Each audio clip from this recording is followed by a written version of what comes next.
ng isang Binyanense.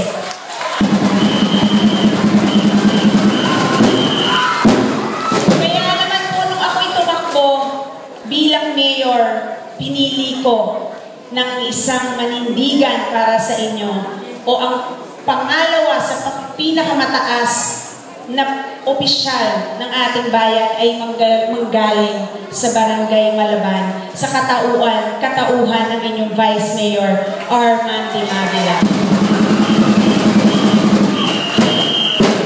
Sinasabi po nila, ang pamilya Alonte, kaya lang naman gusto niyan sa Malaban kasi yun ang pinakamalaking boto. Alam niyo ho ba, ngayon ho, ang Barangay Malaban ay hindi na ho ang Malaban na may pinakamadaming boto. Ang may pinakamadaming boto pong barangay ay Barangay Santo Tomas na ngayon. Pero, bakit pinili pa rin ng pamilya Alonte na sa huling stretch ng aming pangangampanya ay inihuli namin at talagang binigyan ng maraming panahon ang Barangay Malaban? Yon ay hindi dahil kami nandirito, dahil malaki ang inyong binibigay na boto. Dahil hindi na nga kayo yun eh. Hindi rin nga kayo pangalawa eh. Ang pangalawa ho ay Barangay de la Paz na. Pero sabi ko nga ho, ang pamilya Alonte, si Lenlen Alonte, ay hindi pwedeng lumimot sa pagmamahal, sa utang na loob na ipinagkaloob ng Barangay Malaban at Kasile sa aming pamilya.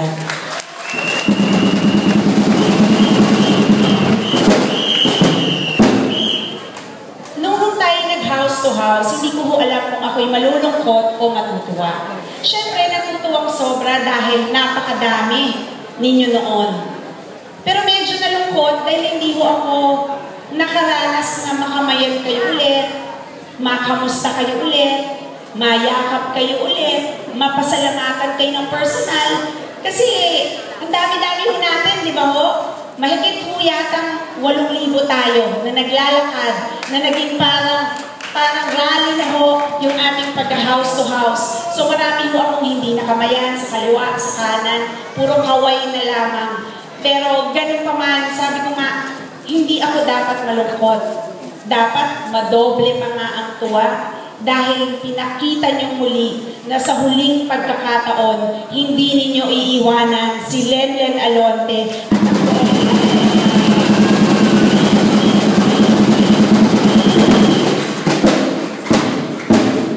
Marami pong nagsabi na, Mayor, bakit ka pa ba nag-house to house? Nagpapaitim ka pa, nasisira ang kutis mo, panalo ka na naman. Yung iba sinasabi, wala ka naman kalaban. Bakit ikaw nagpapapawis ka?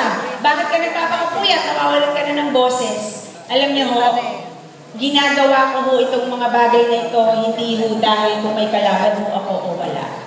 Kahit mo sabihin mo ng nakararami na wala ho akong kalaban, ako ho mismo, itinatanggap ko na meron ho akong kalaban at siya ho ay aking iginagalang. Kahit ho anong sabihin niya, ginagalang ko pa rin siya bilang isang tao. Sabi nila, kailangan sagutin daw yung mga paninirang ginagawa. Ang sabi ko naman, bakit ko pa gagawin? Ako ho ay kampante at naniniwala na kayo ho ang magsasabi kung siya ay nagsasabi ng totoo o hindi. At ako ay kampante na hindi kayo maniniwala sa mga kasinungalingang kanyang sinasabi dahil nakita niya naman kung anong aking ginawa. Nakita niyo naman kung kayo kahit paano umulad ang inyong buhay at kabuhayan. At nakita niyo kung paano umulad noon ang bayan at ngayon naging lungsod na.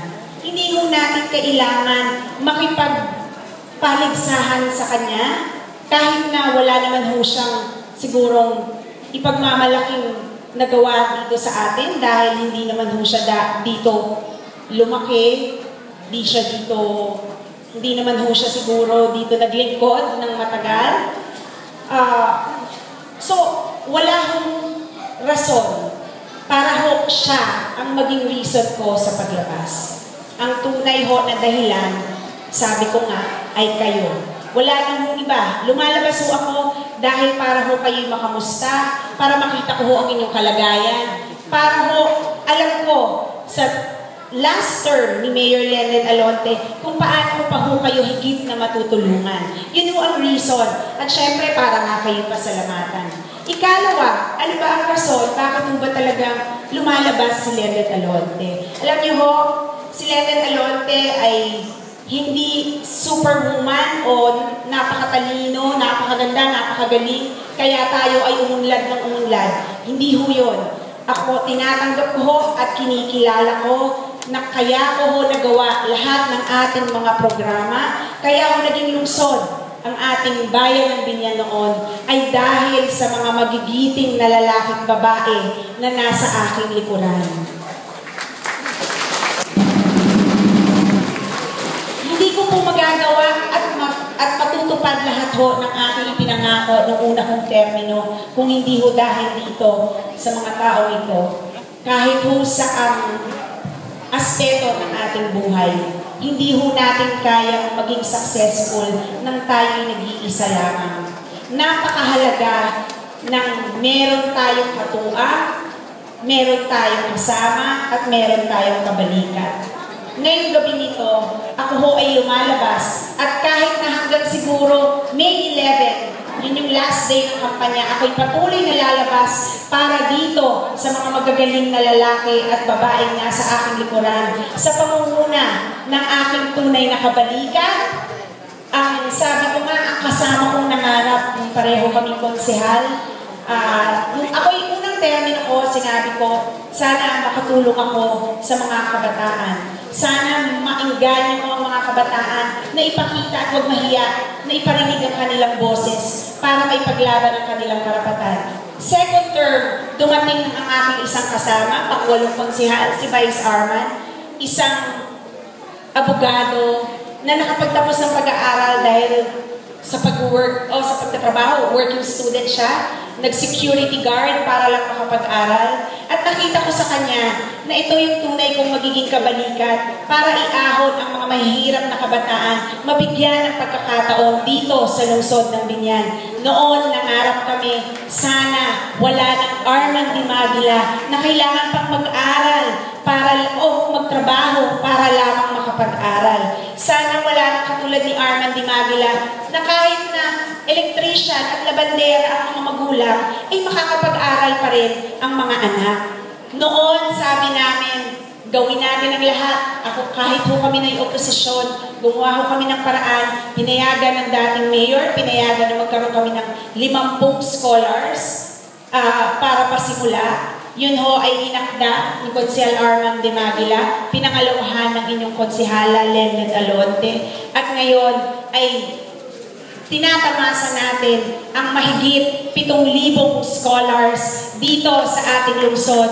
Ang ama at nag-ordinansang scholar ng Binyan, huwag ho natin kakalimutan, huwag ho natin palampasin ang pagkakataon. Pag-graduating po natin, Vice Mayor Arman Dimagila.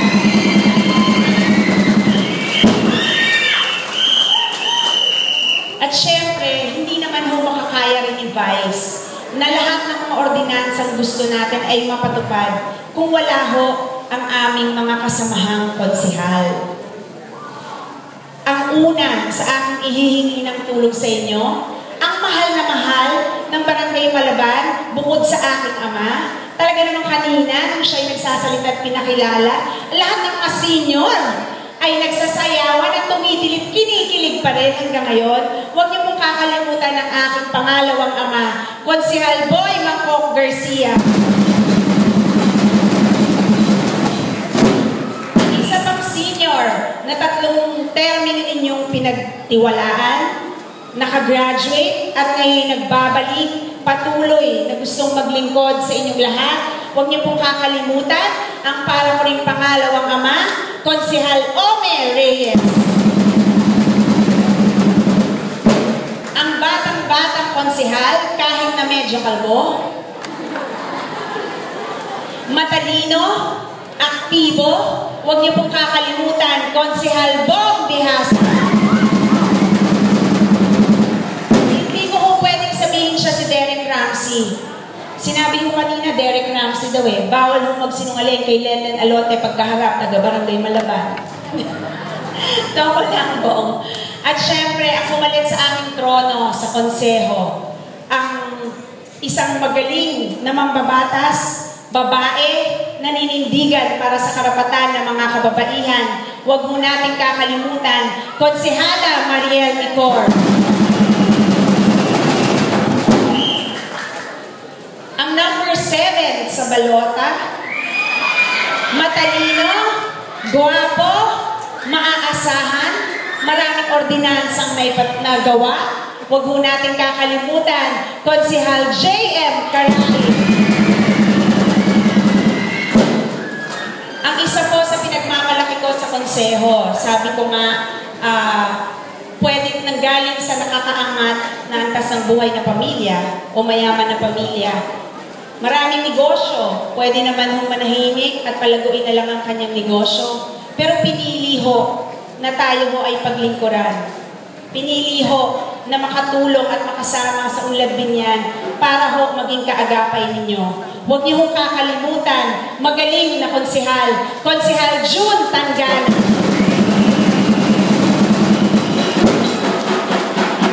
Ang susunod ho ay ang pinagkatiwalaan ng 23 barangay. 24, siyang pang 24. Presidente ng lahat ng mga kapitan sa buong binyan.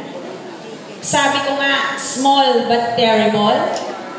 Kahit na isang taga-barangay Santo Tomas o tinatawag nilang taga-bukid, ay sinisigurado ko naman ito'y may sasabihin. Marami na rin nagawa sa konseho.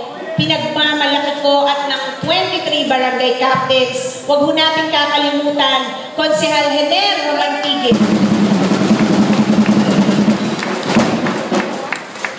Ang susunod ho ay si Hetty.